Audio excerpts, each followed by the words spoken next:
Fala pessoal, tudo beleza? Começando aqui mais uma edição especial do nosso Impacto Geopolítico. Eu diria que esse aqui é mais um quadro de curiosidades geopolíticas. Bem, eu vou aqui falar sobre a foto que eu postei lá nos stories do Instagram, né? Se vocês viram uma foto de um homem e fiz a seguinte pergunta: você sabe quem é este homem? Eu coloquei lá, né? O nome deste homem é Volodymyr Zelensky. Mas você sabe o que ele é? Quem ele é? Qual o papel dele? Pois bem, ele é o atual presidente da Ucrânia. O Volodymyr Zelensky é o presidente da Ucrânia. Pois bem, vou falar aqui sobre ele, sobre como ele chegou ao poder e sobre qual o papel dele nesta crise que ele está enfrentando. Ele é um homem que está enfrentando uma pressão muito grande lá no governo da Ucrânia, né? Pressões sociais, pressões econômicas e a pressão maior de todas, que é essa pressão russa. A pressão da iminência da invasão russa sob o território ucraniano. Mas antes de eu contar como ele chegou ao poder, eu vou fazer um apurado de como essa situação na Ucrânia se instaurou lá neste país. Vou fazer aqui um apurado de como essa situação, como a Ucrânia chegou nessa situação de estar sob a ameaça de uma invasão da Rússia, né? Essa questão, né, essa pressão que a Rússia exerce sobre a Ucrânia, ela vem desde muito antes dessa proposta de ingresso da Ucrânia na OTAN, né? OTAN, Organização do Tratado do Atlântico Norte, que reúne os aliados dos Estados Unidos. Pois bem, vamos aqui fazer esse apurado comigo, pois todo o imbróglio que se iniciou em 2013, todo esse problema entre Rússia e Ucrânia se iniciou em 2013, quando o então presidente ucraniano, né, que era o Viktor Yanukovych, era o presidente ucraniano, Viktor Yanukovych, ele se aproximou da União Europeia, né? A Ucrânia, ela tem, o povo ucraniano, algumas pessoas, não vou falar em geral, eles têm o desejo de se afastar da influência russa. Porém, os outros países que eram ex-repúblicas soviéticas, que eu já mencionei, Estônia, Letônia, Lituânia, até mesmo Polônia, enfim, vários países, né, a própria Geórgia, né, que é um país que fica lá no Cáucaso e faz fronteira e tem uma grande rixa com a Rússia desde 2008, né, que a Rússia invadiu lá uma região da Geórgia, né, a província da Ossétia do Sul, enfim, não vou entrar nesse mérito. Mas existem esses países que eram repúblicas soviéticas e que são vizinhos da atual Rússia, que se aproximaram do Ocidente, em especial dos Estados Unidos, que é um rival histórico, militar, enfim, econômico da Rússia, né? Então, todo esse imbróglio ele se iniciou em 2013, quando o presidente Viktor Yanukovych desistiu de assinar um acordo de livre comércio com a União Europeia. Por quê? A Rússia viu que esse presidente ele estava se aproximando da União Europeia, ele estava fazendo um movimento de se aproximar do restante da Europa Ocidental, da União Europeia em si, para ter laços econômicos com o bloco europeu, econômico europeu, e assim conseguir galgar a entrada da Ucrânia dentro do mercado comum europeu, dentro da União Europeia. E a Rússia viu isso como uma ameaça, né? E o que é que aconteceu? A Rússia fez uma pressão sobre o Yanukovych e propôs que a Rússia sim deveria ser o principal parceiro e aliado comercial da Ucrânia. E com essa pressão da Rússia, do presidente Vladimir Putin, né? Vladimir Putin está no poder na Rússia desde o ano 2000. O Vladimir Putin fazendo essa pressão no Yanukovych, fez com que ele desistisse de assinar um acordo de livre comércio com a União Europeia.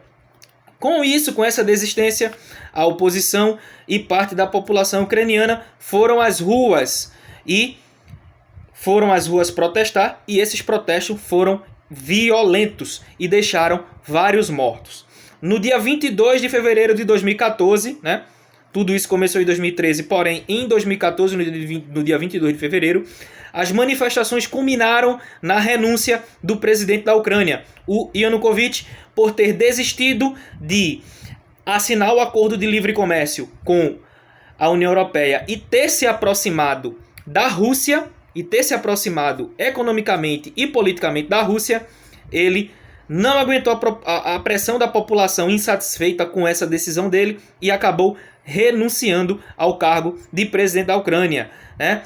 E com o passar do tempo, né, com essa decisão do Yanukovych, a Rússia se viu ali no meio de uma confusão e invadiu a Crimeia para demonstrar sua força, né, sua força na Ucrânia.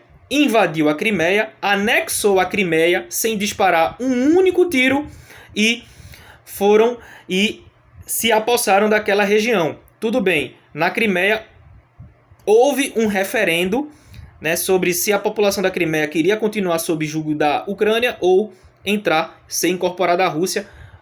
A população votou, né, que a Rússia seria o melhor para a Crimeia. O povo da Crimeia quis adentrar na Rússia, porém esse referendo aí ele foi meio... ele teve uma pressão russa, né, porque quem fez a segurança da votação foram grupos pró-Rússia e também a maior parte da população da Crimeia tem origem russa e isso aí influiu muito na questão do resultado desse plebiscito. Mas vamos lá. Com isso, as eleições na Ucrânia foram antecipadas para maio de 2014, e um governo de coalizão foi montado, né? E esse governo de coalizão ele foi governando a Ucrânia até o ano de 2019, porque no dia 21 de abril de 2019 foi eleito para presidente da República da Ucrânia um humorista. Isso mesmo, um humorista. Ele foi eleito com 73% dos votos válidos. Volodymyr Zelensky, o atual presidente da República da Ucrânia, ele é humorista, ele é artista, ele é humorista, ele é estilo Whindersson Nunes, ele é estilo Tiririca, ele é estilo o filho de Tiririca, né? Então, Tirulipa, né? Ele é um humorista. E ele satirizava a realidade ucraniana, ele tirava onda com a política, ele tirava onda com os acontecimentos, com as questões sociais da Ucrânia, e ele se candidatou a presidente. E a população enxergou o voto no Zelensky como um voto de protesto contra toda essa mazela que estava na Ucrânia. Essa questão da pressão da Rússia, essa questão da influência da briga de influência da Rússia, da União Europeia, dos Estados Unidos dentro da Ucrânia, o povo enxergou essa candidatura de Zelensky e o voto nele como um voto de protesto. E ele foi o candidato mais votado e foi eleito. Um humorista foi eleito presidente da Ucrânia. Um cara sem nenhuma formação política, um cara sem nenhuma articulação política, foi eleito para ser presidente desse país que está sofrendo uma grande pressão interna e externa na questão política e na questão de influência geopolítica. Então, ele foi eleito, ele tinha um discurso de renovação, ele tinha um discurso anticorrupção e foi eleito para ser o presidente da Ucrânia. Ele, antes de ser humorista, se formou em direito, porém nunca exerceu a função, nunca exerceu a profissão, nunca exerceu a função da sua graduação, nunca exerceu um cargo de advogado, enfim, nada. Ele faz atualmente um governo fraco e tímido. Tanto é que você não vê falar sobre o presidente da Ucrânia. Quando tem a Rússia ameaça de invadir a Ucrânia, Estados Unidos se posiciona contra. A Rússia ameaça de invadir a Ucrânia. A União Europeia confronta o desejo de Putin de querer invadir a Ucrânia. Você não vê uma fala do presidente da Ucrânia. Ele praticamente não tem governabilidade. Ele faz um governo fraquíssimo. Ele faz um governo tímido. Ele faz parecer com que o seu país, a Ucrânia, pareça uma moeda de troca ou um palco para exibição da Rússia. A Ucrânia é um nada, porque você vê que a provocação, quando há provocação por parte da Rússia, quem responde é os Estados Unidos, quem responde é a Alemanha, Quem responde é a França. Você não vê uma efetividade do presidente da Ucrânia. Pelo contrário, ele corre para os braços do Ocidente, corre para os braços de Joe Biden para pedir ajuda, para se humilhar, pedindo ajuda, né? Pedindo um socorro. Você não tem uma, como é que eu posso dizer, uma voz ativa do presidente da Ucrânia em contraponto ao que o Putin fala, ao que o governo russo fala. Então, ele não tem força midiática internacional, ele não tem força midiática, ele não aparece, ele é um cara que não aparece, e ele demonstra cada vez mais a timidez dele e de seu governo quando recorre aos Estados Unidos, quando há alguma situação de ameaça por parte da Rússia. Você vê que é um cara despreparado, ele não tem preparação, o governo dele em si é totalmente despreparado. Você vê que o parlamento ucraniano, eu divulguei um vídeo, foi agradecer à OTAN por doação de armas.